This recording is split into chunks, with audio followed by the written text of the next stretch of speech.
Assalamualaikum warahmatullahi wabarakatuh. Alhamdulillahi rabbil alamin. Allahumma salli wa sallim ala nabiyyina Muhammadin wa ala alihi wa sahbihi ajma'in. Asyhadu an la ilaha illallah rabbul alamin wa asyhadu anna Muhammadan abduhu wa rasuluhu shadiqul wa'dul amin, amma ba'd.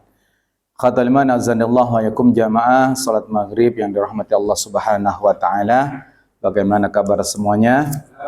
Alhamdulillah baik ya. Pada kita bersyukur kepada Allah, mari kita juga bacakan salawat dan salam untuk Nabi, keluarga dan sahabatnya.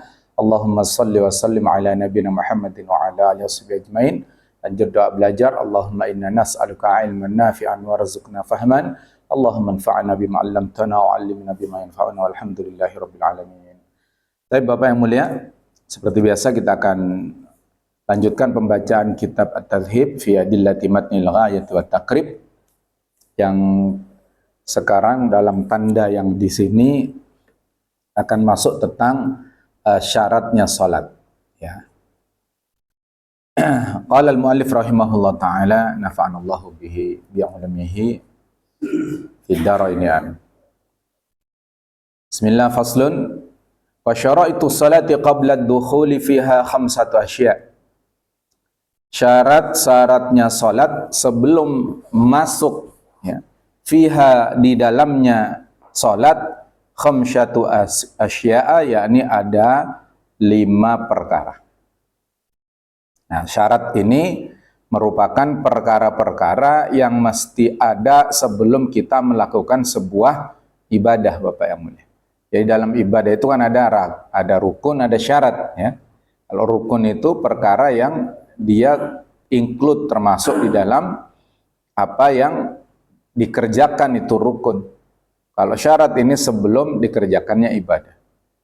Kalau syaratnya tak terpenuhi, maka ibadah yang akan dilaksanakan ya tidak bisa, atau ya akibatnya tidak sah, Bapak ya. Ada 5 di sini disebutkan. Pertama, taharatul a'dha'i minal hadats, yakni sucinya anggota badan dari najis. Bukan dari najis, dari hadas ya. Jadi hadas ini beda dengan najis, Pak ya. Jadi hadas ini adalah sebuah kondisi di mana kita berada dalam situasi yang tidak layak ya untuk beribadah secara mahdhah ya, beribadah yang di dalamnya menuntut syarat suci dari hadas ini, Bapak yang mulia. Di sini disebutkan hadas yang dimaksud adalah al-asghar wal akbar, yakni hadas kecil maupun hadas besar ya. Liqaulihi ta'ala, berdasarkan firman Allah Subhanahu wa taala, a'udzu billahi minasyaitonir rajim. Ya ayyuhalladzina amanu idza qumtum ilas salati faghsilu wujuhakum wa aydiyakum ilal marafiq wamsahu bi ru'usikum wa arjulakum ilal ka'bayn wa in kuntum junuban fattahharu. Quran surah Al-Maidah ayat 6 ya. Ya ayyuhalladzina, hai orang yang beriman, ya ayyuhalladzina amanu, hai orang yang telah menyatakan dirinya beriman, idza qumtum ilas salati, jika kalian hendak melaksanakan ibadah salat, hendak berdiri untuk melaksanakan ibadah salat, faghsilu wujuhakum, maka cucilah wajah kalian, kata Allah, wa aydiyakum ilal marafiq, dan kedua tangan kalian sampai ke marafiq, persendian, persikuan ya, siku, marafiq. Wamsahu bi ru'usikum, dan usaplah kepala kalian, wa arjulakum, dan kemudian berarti kalau arjulakum wa atofnya ini ke depan, faghsilu berarti artinya ya cuci kaki kalian ilal ka'bah ini sampai ke mata kaki.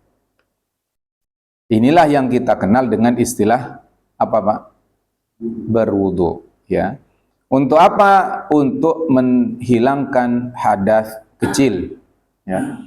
Di hadas kecil ini hilang kapan? Ya dengan berwudu. Cara wudunya sudah ditentukan oleh Allah Subhanahu wa taala caranya. Maka jangan ada cara lain selain yang disebutkan di sini. Ya. Maksudnya cara lain misalnya dari sisi urutan, ya. Ngarang sendiri, ya. Setelah dia cuci mukanya, kemudian dia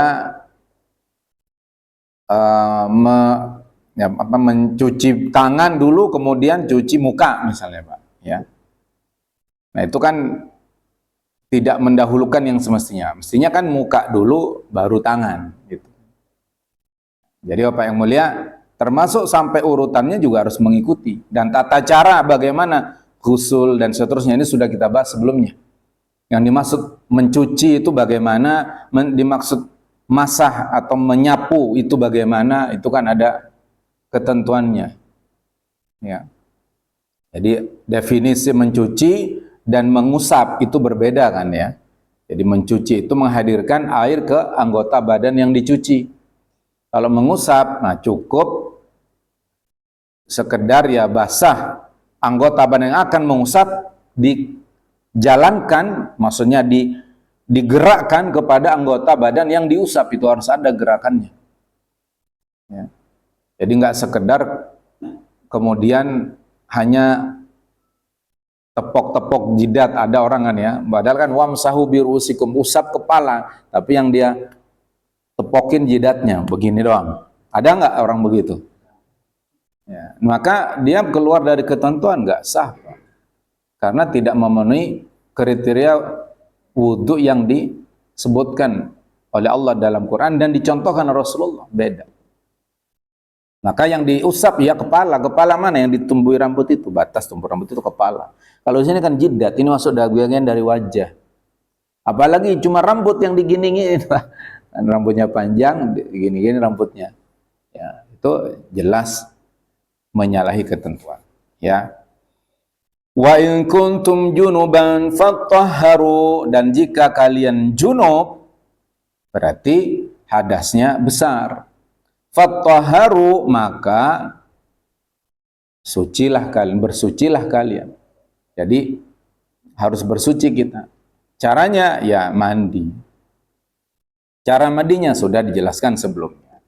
Nah, ini dia syarat sebelum kita memasuki sholat. Pertama apa? Apa syarat pertama? Suci dari hadas. Ya. Baik hadas kecil maupun hadas besar. Ini syarat pertama. Yang kedua, wan najasi, suci atau bersih dari apa? Suci ya, dari najis. Nah. Dalla ala dzalika, yang menunjukkan akan hal ini adalah perintah ya. Perintah Nabi SAW bi ghuslin najasati, untuk membersihkan najis. Kaqaulihi li Fatimah, seperti ucapan beliau, sabda beliau kepada Fatimah binti Abi Hubaish radhiyallahu anha, fa idza aqbalatil haidati fatrukis shalah. Kalau engkau menghadapi haid, ya, maka tinggalkan salat. Fa idza dhahaba qadruha faghsili anki ad-dam wa shalli, ya. Jadi kalau sudah sampai pada waktunya, sudah hilang kadar haidnya itu, udah beres, faghsili anki, maka sucikanlah darimu ad-dam, ad-dama yakni darah, wasalli, dan salatlah engkau. Jadi kalau orang yang dalam keadaan berhadas besar, seperti kalau perempuan ya haid, ya. Kalau laki-laki junub, nah itu setelah selesai masa haidnya atau saat dia junub, bagaimana agar dia bisa melaksanakan sholat? Maka hendaklah dia mandi. Ya. Wa hadithu Ali radhiyallahu anhu, dan hadis terkait dengan Ali radhiyallahu an fi ghaslil madhi, ya, di dalam mencuci madhi. Ya. Unzur, lihat, ya, apa namanya, hasiah nomor 3 Shahifah 20. Wa qiyasan ala taharati thawb, dan juga dikiaskan terkait dengan suci dari najis ini adalah mensucikan pakaian. Al-ma'mur bihi biqaulihi ta'ala, dalam rangka memenuhi firman Allah Subhanahu wa taala, wa thiyabaka fatahhir, dan pakaianmu itu sucikan. Jadi syarat yang kedua, suci dari najis, ya, yang menimpa badan maupun pakaian, gitu. Jadi suci dari najis itu tidak hanya badan tapi juga pakaian. Jadi pakaian harus juga suci dari najis. Ya. Yang ketiga, wasitrul aurati bilibasin tahirin. Wasatrul aurati bilibasin tahirin. Yang ketiga syaratnya adalah menutup aurat bilibasin tahirin, dengan libas, yakni dengan pakaian yang juga suci. Ya. Berdasarkan firman Allah Subhanahu wa taala dalam Quran, a'udzubillahi minasyaitonir rajim, khudhu zinatakum 'inda kulli masjidin. Pakailah oleh kalian, ya, pakaian yang bagus, ya, zinah, pakaian yang indah, 'inda kulli masjidin, setiap kali masuk masjid. Qala Ibnu Abbas, berkata Ibnu Abbas, al-muradu bihi athyabu fis shalah. Maksudnya di sini adalah pakaian untuk melaksanakan sholat. Jadi tidak sekedar kita ketika datang ke masjid saja mengenakan pakaian yang baik. Kalau sholat di rumah pakai pakaian yang jelek, nggak begitu. Jadi maksudnya setiap kita akan sholat, pilih pakaian yang baik, yang layak, begitu. Kenapa? Ya, kita menghadap zat yang mencipta kita. Warawat Tirmidzi, dan juga Imam Tirmidzi meriwayatkan dan beliau menghasankan hadis ini, an Aisyah radhiyallahu anha qalat, dari Bunda Aisyah radhiyallahu anha berkata, qala Rasulullah sallallahu alaihi wasallam, la taqbalu salatal haidhi illa bi khimarin. Ya. Tidak diterima, la tuqbalu salatu al-haidhi, tidak diterima salat orang yang haid illa bi khimarin, kecuali dia dengan mengenakan khimar. Ya. Apa khimar, Bapak yang mulia? Khimar. Hah? Pakaian wanita itu kan ada dua kalau keluar rumah itu. Pakaiannya apa? Pakaian jilbab dan khimar. Jadi pakaian jilbab dan khimar. Jilbab yang mana? Pakaian baju panjangnya itu adalah jilbab, itu namanya, Pak. Khimar itu yang menutup kepala sampai ke dada, itu namanya khimar. Ya. Cuma sekarang dikatakan jilbab, ya kerudungnya salah, ya. Jadi itu kerudung itu khimar. Ya. Jilbab pakaian luarnya itu. Maka kata Nabi SAW dalam riwayat Ibunda Aisyah, itu tidak sah seorang yang sudah haid, yang sudah baligh, sholat kecuali menutup kepalanya dengan kerudung, ya, dengan khimar. Gak boleh mentang-mentang misalnya dia sholat di kamar sendirian, gak ada yang lihat ini, ya kan? Sholat gak pakai kerudung gitu, terbuka kepalanya, ya, sendirian ini di dalam kamar nggak ada yang lihat, nggak bisa. Ya, dia tetap harus menutup ininya. Ya. kepalanya.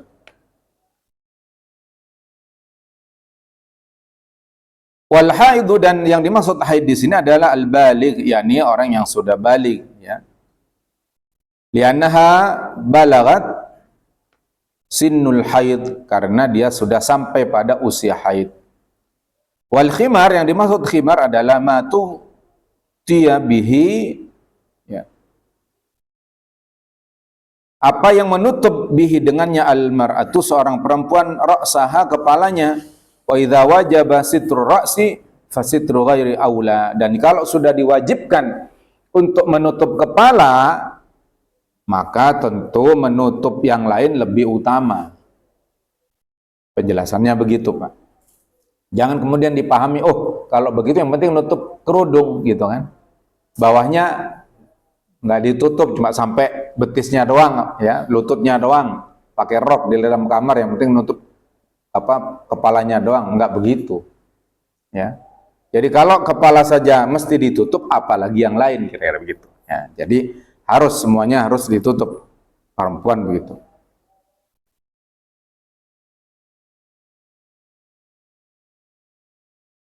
Wa dalla ala hadza ma rawahu al-Bukhari an Aisyah radhiyallahu anha qalat, dan dalil yang menunjukkan hal ini apa yang diriwayatkan Imam Bukhari dari Bunda Aisyah radhiyallahu anha, berkata, ya, Ibunda Aisyah, laqad kana Rasulullah sallallahu alaihi wasallam yusalli al-fajr.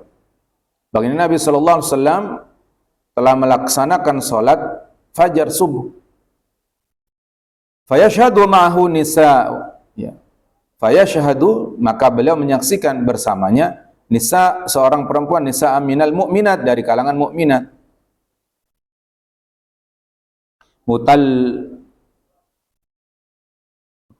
Mutalaffi'atun fi murutihinna thumma yarji'na ila buyutihinna ma ya'rafhunna ahadun, ya. Jadi dalil yang menunjukkan ini, ketika baginda Nabi sallallahu alaihi wasallam itu, ya, salat subuh, maka yang hadir bersama Nabi itu juga adalah para perempuan-perempuan mukminat, gitu. Yang mereka subuh itu juga nggak kelihatan sebenarnya. Kalau sekarang kan beda, banyak lampu, Pak. Kalau dulu kan nggak ada. Ya bayangin, jangankan zaman 15 abad yang lalu, dulu kita masih kecil aja, waktu belum marak lampu, ya pakai lampu templok itu, ya subuh ya gelap, Pak, betul nggak? Jadi sebenarnya perempuan nggak kelihatan juga kalau ini kan, tapi karena memang harus, ya, menggunakan kerudung walaupun nggak kelihatan, ya, ya tetap menutup aurat harus, Pak. Jadi menutup aurat ini perkara yang menjadi syarat dalam sholat, bukan karena nggak terlihat orang, sholat sendirian di dalam kamar dalam keadaan gelap gulita, dia nggak pakai tutup aurat sempurna, nggak apa-apa, nggak begitu, tetap wajib, ya. Tutup aurat itu menjadi syarat, gitu, Pak. Walaupun nggak ada seorang pun yang tahu. Baik, ini syarat yang keberapa? 3, ya.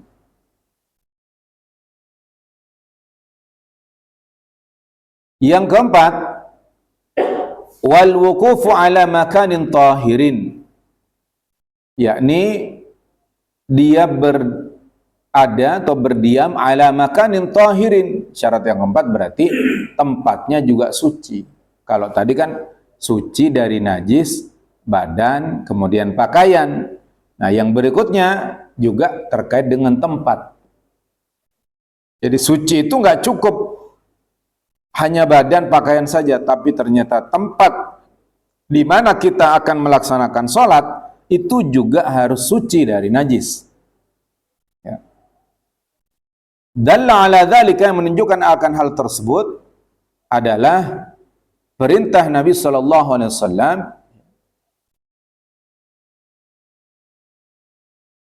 bisabbil ma'i, ya,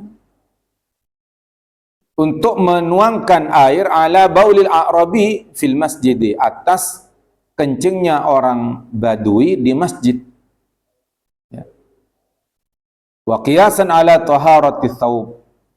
Nah, dikiaskan ini juga atas sucinya pakaian dan tempat. Jadi tempat ini juga mesti suci. Kenapa? Karena pernah suatu ketika Rasulullah itu kedatangan tamu orang Badui, Pak. Jadi orang Badui itu datang ke Madinah. Karena dia orang Badui kagak ngerti, belum pernah kagak belajar gitu kan. Dia pengen pipis, ya udah pipis aja, Pak. Padahal dia di masjid, Pak. Di masjid itu pipis dia, Pak. Badui, Pak. Yang namanya orang kagak ngerti ya. Katakan kalau sana bayang di pojok tiba-tiba cerot gitu ya. Itu maka Nabi atas kejadian itu sahabat mau marah semua itu. Tapi Nabi larang, jangan, biarkan. Da'hu, biarin dia, kata Nabi. Ya. Jadi sahabat semua marah, Nabi kagak gitu.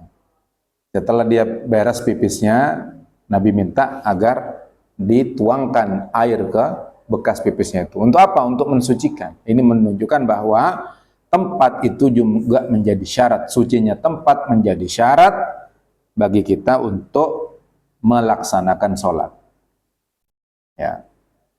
Maka perhatikan ini, masjid kita, ya jangan sampai ada najis yang hadir ke tempat kita.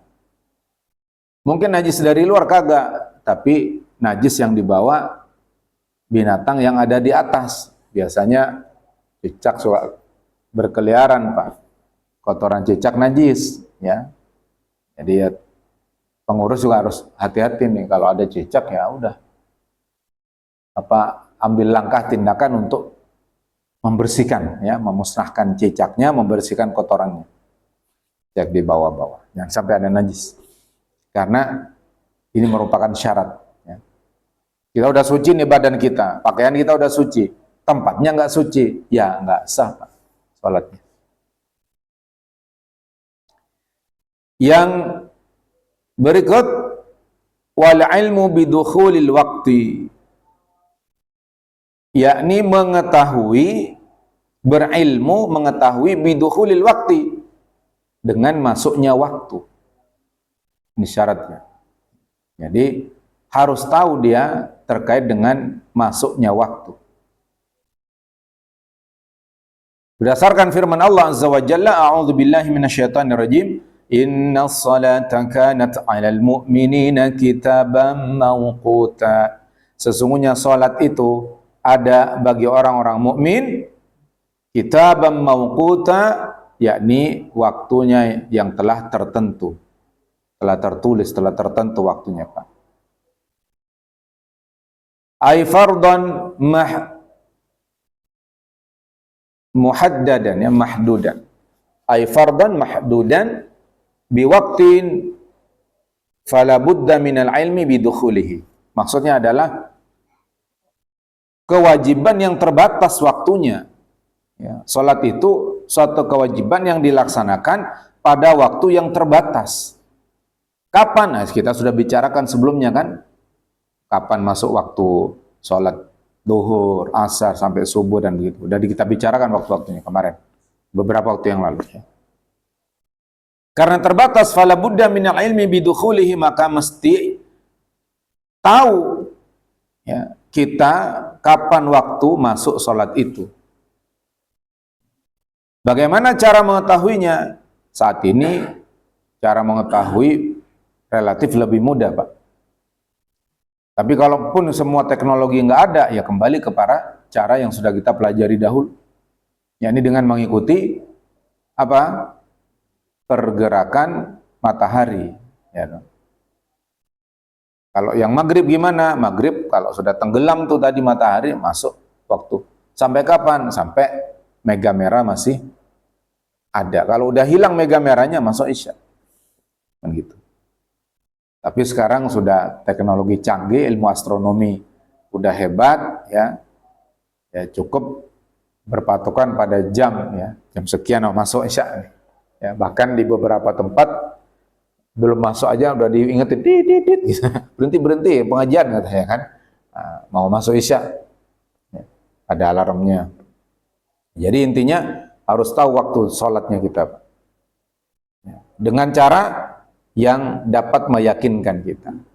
Nah, sekarang bagaimana misalnya nggak punya jam, nggak punya HP, ya cukup dengerin azan ketika berkumandang serempak, itu biasanya masuk waktu. Ya. Tapi kalau azan kumandangnya cuma satu tempat, itu tunggu dulu, Pak. Ya. Jangan buru-buru sholat. Ya. Kenapa? Bisa jadi salah. Ya. Jadi pengalaman teman saya, kenyataan tuh, Pak. Ya, dia mungkin semangat beribadah, datang ke masjid. Begitu melihat masjid, karena dia memang orang pertama datang masjid, jamnya sudah masuk, langsung adzan aja, Pak. Allahu Akbar, Allahu Akbar. Itu yang datang luar biasa adzannya dia, bukan karena merdu, Pak. Ya. Ya, RT yang tadinya nggak pernah datang, masyarakat datang, itu beneran, Pak. Kejadian nyata itu. Datang ngapain? Bukan mau sholat, komplain. Ngapain bawa adzan, katanya. Lu kan udah masuk waktunya. Apaan ini baru jam 10? Jamnya mati, Pak. Jamnya mati. Kemudian mungkin cuaca panas kali ya, adzan aja. Tapi menariknya ya begitu, Pak. Giliran hari-hari kemarin jamnya normal, ya, dipanggil adzan, nggak ada yang datang, ya, 1, 2. Giliran luar waktu adzan, RT datang, Pak, ya. Bukan masalah mau komplain gitu ya. Ini aneh kan ya. Dipanggil waktu sholat kagak datang, di luar sholat dia datang malah. Ya. Jadi kalau udah banyak berkumandang adzan, itu berarti udah masuk waktu. Jadi kita mudah. Tapi boleh saja ada keadaan yang di luar kebiasaan, misalnya ada di suatu tempat yang kita mungkin mendaki gunung kagak tahu apa, ya gampang lihat matahari. Kemudian yang terakhir,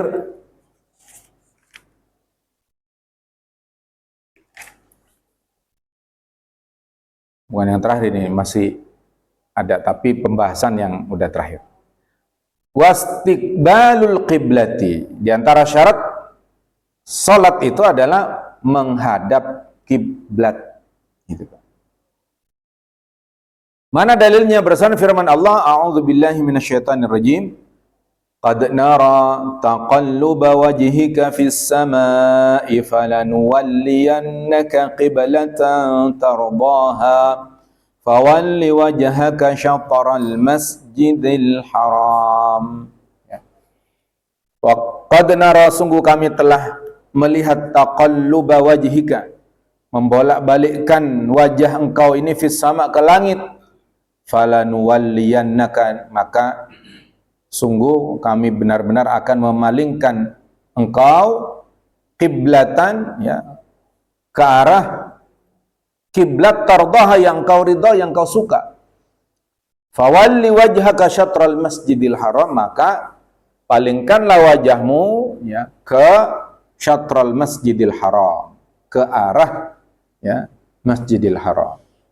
Ini ayat menunjukkan kepada kita bahwa dulu kiblat kita umat Islam itu bukan di Masjidil Haram, bukan ke Masjidil Haram, tapi kemana, Pak?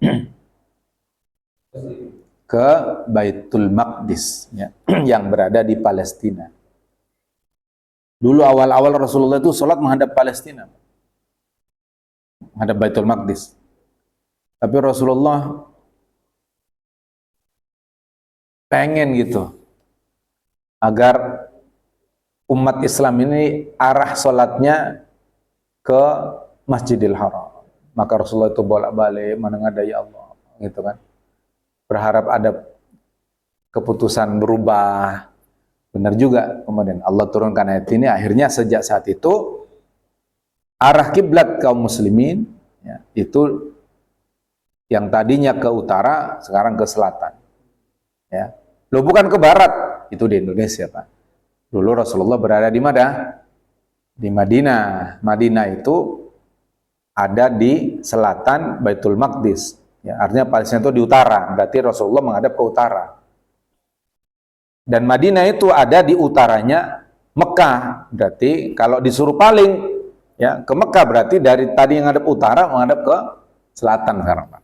Makanya waktu ayat ini diturunkan, itu ada masjid yang di sana sedang ditegakkan sholat.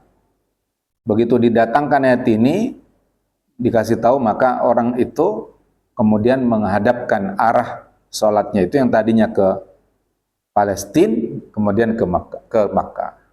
Jadi disebut dengan istilah, dikenal sampai sekarang tuh namanya Masjid Qiblatain. Kalau datang ke Madinah itu, memang syaratnya datang di Madinah setelah Rasulullah hijrah. Itu namanya ada Masjid Qiblatain. Dua masjid, jadi mihrabnya itu dua. Katakan kalau kita itu ada di sini, satu di sono gitu. Jadi dulu pertama ada sholat ngarah ke sana, sekarang pindah ke sini. Jadi ini tentang arah kiblat. Ya. Jadi itu hanya arah, ya, arah apa yang.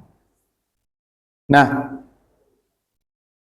menghadap kepada kiblat ini merupakan syarat. Artinya, kalau kita tidak menghadap ke kiblat dalam situasi normal, ini tidak sah sholatnya. Ya. Loh, apakah bisa dalam situasi yang lain sah sholatnya tidak menghadap kiblat? Bisa. Ya. Kapan? Di sini dijelaskan wa yajuzu tarkul qiblati fi halataini, dan boleh meninggalkan untuk menghadap ke kiblat fi halataini dalam dua kondisi, yakni fi syiddatil khauf, pada saat sangat takut kondisinya, ya. Pada saat sangat takut, ya. Takut bagaimana? Misalnya dia sedang ditawan, ya.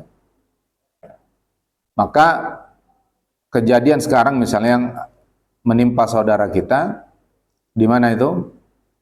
Di Xinjiang, di Cina, Pak. Mereka itu dilarang sholat, ya. Bahkan isyarat mata aja itu bisa dihukum dia. Makanya mereka nggak boleh ngadap kiblat. Terus gimana? Misalnya kiblat sebelah sono, ya udah dia menghadap ke sana. Karena kalau dia memaksa untuk menghadap sana, maka dia akan disiksa. Itu kondisi begitu boleh dia meninggalkan tidak menghadap kiblat. Boleh dia menghadap ke sana, Pak. Bertentangan, ya. Itu kondisinya. Dalilnya mana? Berdasarkan firman Allah Subhanahu wa taala, fa in khiftum farijalan aw rukbana, ya. Maka jika kalian takut, ya, ketika dalam perjalanan atau rukbana sedang berkendaraan, itu aja dua kendaraan, ya. Jadi dalam keadaan takut pada kondisi seseorang, ya, dan kemudian dalam berkendaraan, nah itu maka dia boleh untuk meninggalkan menghadap ke kiblat, ya.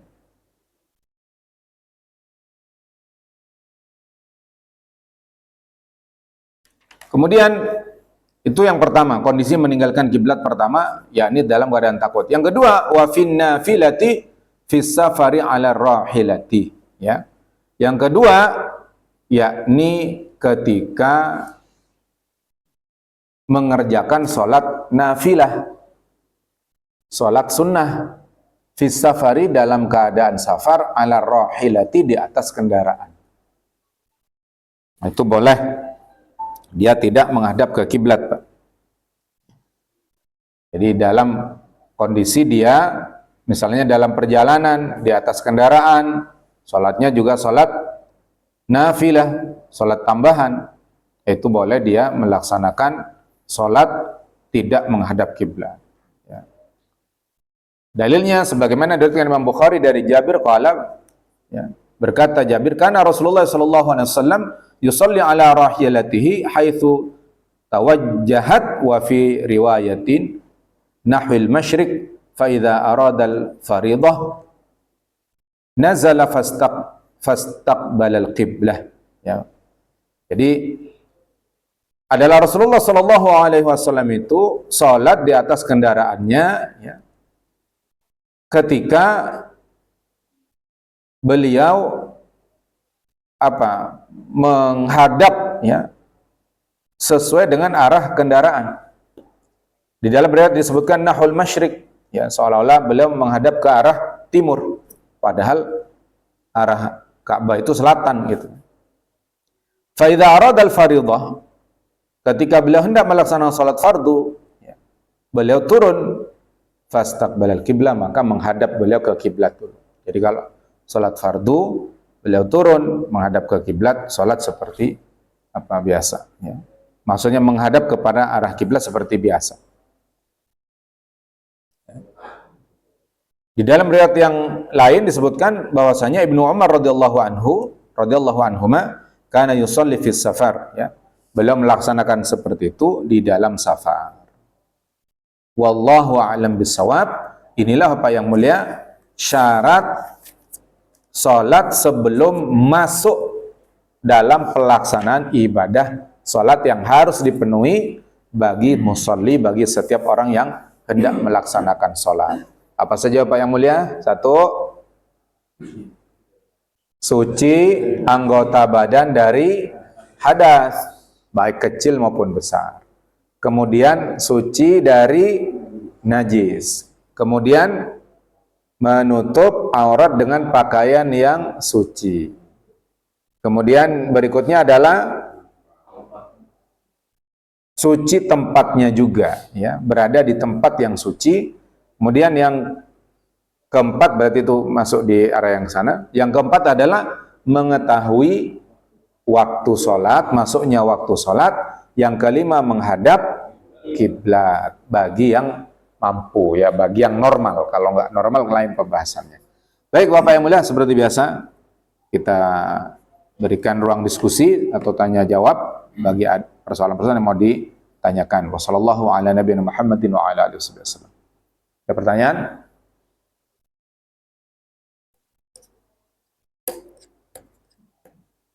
Bentar, kalau nggak ada, ya, silakan.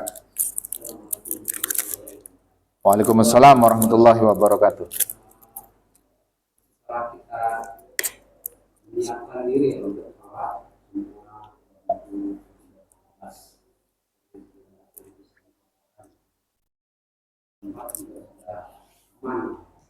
tapi pada saat kita di rakaat ketiga batal, kita boleh nggak?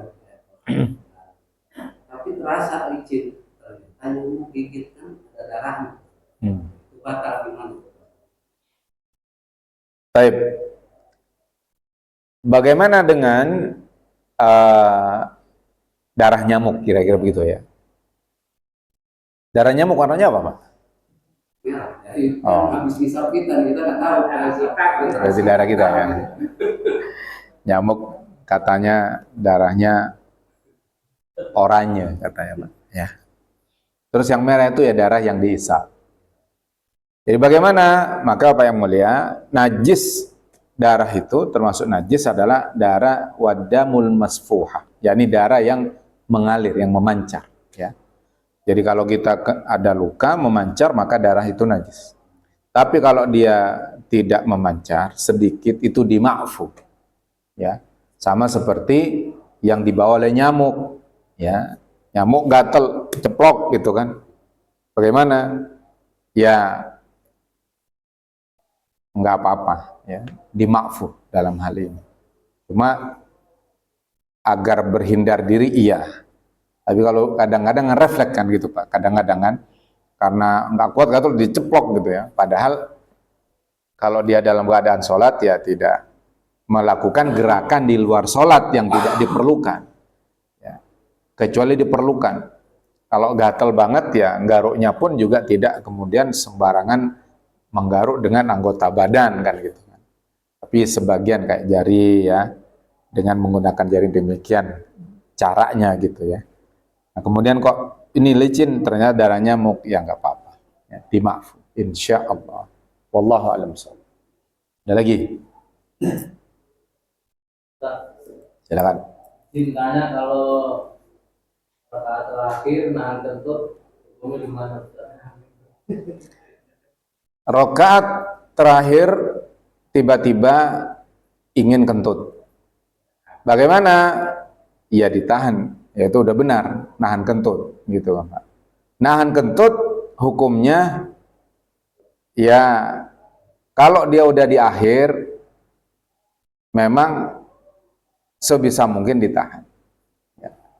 Kecuali di depan atau sebelum sholat kok pengen kentut, ya kentutin dulu kalau sebelum sholat ya biar nggak ganggu sholat.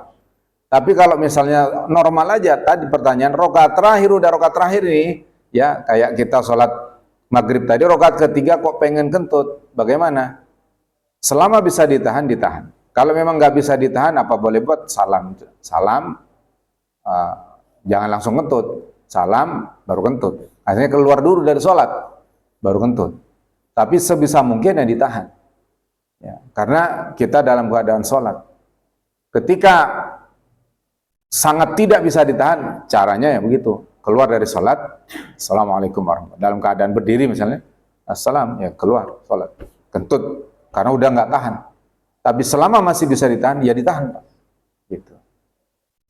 Nah, terus kalau misalnya ada perasaan seperti keluar kentut, nah itu nggak usah diikuti.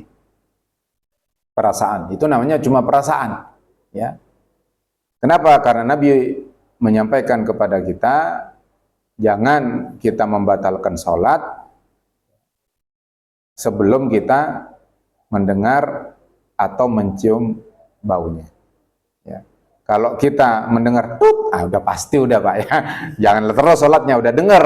Tapi kadang kan nggak dengar, bau juga nggak ada, cuma kayaknya kayak keluar. Nah, itu was-was, biarin Pak, nggak usah diikuti, itu setan.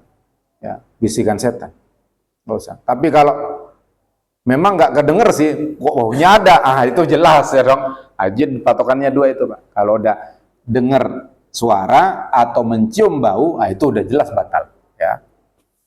Jadi demikian, wallahu a'lam. Ada lagi? Silakan.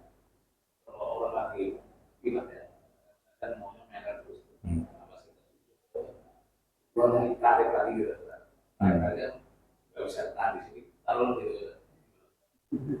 Iya, jadi hukumnya menelan ingus gitu ya. Iya. Selama kotoran belum keluar, artinya itu masih menjadi bagian anggota tubuh kita, bagian dari tubuh kita. Sama dengan menelan ludah gitu kan. Ya nggak apa-apa.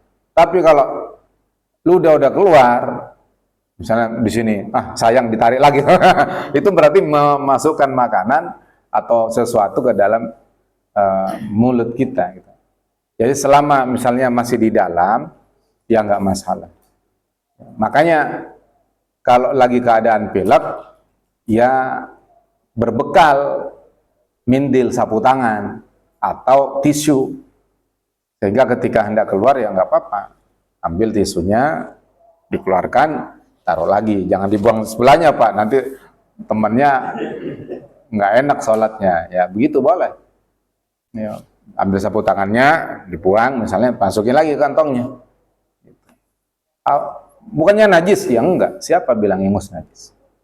Ingus nggak najis, kotor iya, ludah najis enggak, ya. Kotor iya. Tidak najis, itu kan kotoran. Wallahu a'lam bishawab. Ada lagi?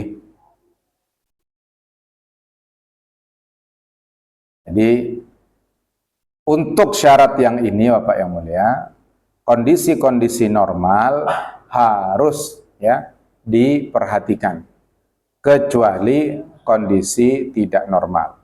Terkait dengan misalnya istiqbalul qiblah, menghadap kiblat tadi.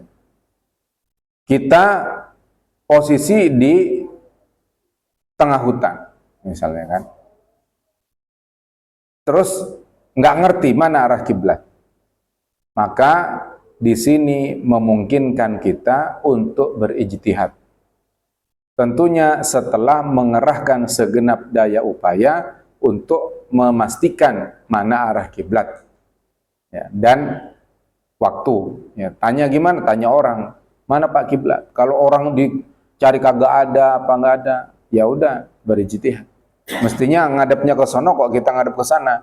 Setelah kita berupaya semaksimal mungkin, ya, cari cara untuk mengetahui arah kiblat, kok nggak ada orang lain, kemudian matahari dilihat juga mendung, suasananya nggak kelihatan mana barat timur, kita nggak tahu. Nah, pada saat itu kita berijtihad, itu boleh. Ya. Namun ketika di tengah jalan sholat ada orang yang memberitahu kita bahwa arah kiblat itu bukan ke sana, tapi ke situ, maka saat itu kita harus segera memalingkan wajah kita ke kiblat. Ya. Nggak boleh memundar, tanggung tinggal 1 rakaat aja, terus saja, nggak boleh. Ya. Karena udah ada orang yang memberitahu, misalnya kita udah sholat ke sono. Rakaat ketiga tadi sholat maghrib, ada orang lewat, Pak, salah, kiblatnya sono, belah kanan. Ya. Teriak dari luar. Nah, kita ikuti. Kok kita ikuti? Karena kita memang tidak tahu tempat itu, paham? Kecuali memang kita hari-hari biasa ngadep sono. Kok ada orang teriak, iseng itu, nggak usah diikuti Pak, ya. Teriakan orang nggak usah. Itu untuk arah kiblat. Nah, demikian juga tentang waktu, ya. Waktu sholat yang mestinya sholat dilaksanakan pada waktunya, ini bisa kita melaksanakan sholat, ya, di luar waktu. Kapan? Misalnya saat kita tertidur, ya, capean nih semalam begadang, misalnya jaga ronda, ya, baru sempat tidur, pengennya sebentar sih, tidur jam 4 sebenarnya, kan sebentar lagi adzan, aduh gak kuat banget nih, nah, bentar 10 menit, pengennya 10 menit, tapi akhirnya bukan 10 menit, dan sampai jam 10 baru bangun. Bagaimana? Maka tetap sholat dilaksanakan walaupun di luar waktu. Kenapa? Karena dia tertidur, ya, karena dia belum melaksanakan sholat di luar waktu. Atau misalnya dia lupa, ya, kayak misalnya saya datang tiba-tiba langsung pengajian, lupa tadi belum sholat maghrib, baru ingat sekarang, ya sekarang sholat, padahal sudah isya misalnya. Nah, gitu Pak. Jadi pelaksanaan masuknya waktu ini, mengetahui masuknya waktu itu harus, ya, dalam kondisi normal. Tapi dalam kondisi yang situasi yang berbeda itu memang tidak harus, ya, dalam situasi begitu. Jadi intinya sholat tetap dikerjakan Bapak, walaupun di luar waktu, ya. Tapi kalau itu sholat fardu harus dikerjakan karena dia lupa atau tertidur. Pun demikian juga tentang kesucian, ya, kesucian badan dari hadas, ya. Misalnya lagi hadas besar, terus kan mestinya mandi, kebetulan lagi musim kemarau Pak, air nggak ada, ya, cadangan air nggak ada, minta tetangga juga nggak ada, semua nggak pada punya air. Bagaimana? Sementara waktu sholat sebentar lagi habis, maka bisa disiasati sebenarnya dengan dia menggunakan benda suci yang lain, misalnya apa? Debu, dengan bertayamum, ya. Lo nggak pakai mandi? Enggak, karena nggak ada airnya. Tayamum cukup, ya, untuk saat itu. Tapi kalau nanti didapati air, ya dia mandi lagi, mandi seperti biasa. Paham? Demikian juga tentang sucinya pakaian, ya. Kan ada orang yang beranggapan bahwa, ayo Pak sholat, wah ini enggak suci, ya. Ada orang berkata, misalnya dia lagi di ruang perawatan rumah sakit, ya, pakai kateter atau apa, ya. Apakah lalu nggak sholat karena dia menggunakan kateter yang selalu terhubung dengan najis kan gitu kan? Enggak, dia tetap sholat. Karena situasinya memang bukan situasi normal. Jadi ini memang syarat bagi kondisi normal. Tapi bagi kondisi-kondisi yang tidak normal, maka sholat tetap dikerjakan dengan kondisi apa adanya. Ya. Sehingga kalau kita tahu ada orang di rumah sakit, ya, ingetin Pak, sholat Pak. Ini lagi pakai kateter gimana? Enggak apa-apa, gitu, kasih tahu. Memang kalau bisa, ya diganti misalnya. Lagi pempes nih ada najisnya gimana? Kalau bisa, minta tolong orang yang jaga untuk gantiin dulu. Tapi kebetulan yang jaga lagi pulang, suster kagak ada, dipanggil-panggil nggak bisa. Waktu semakin habis nih, ini udah mau jelang Isya, maghrib mau habis nih. Gimana? Udah sholat. Menggunakan keadaan yang sekarang. Gitu. Paham? Sehingga sholat itu tidak diperkenankan untuk ditinggal, Pak. Karena ini merupakan rukun Islam. Ya. Dan sholat, ya, ciri orang mukmin itu kalau sholat berusaha untuk khusyuk. Ya.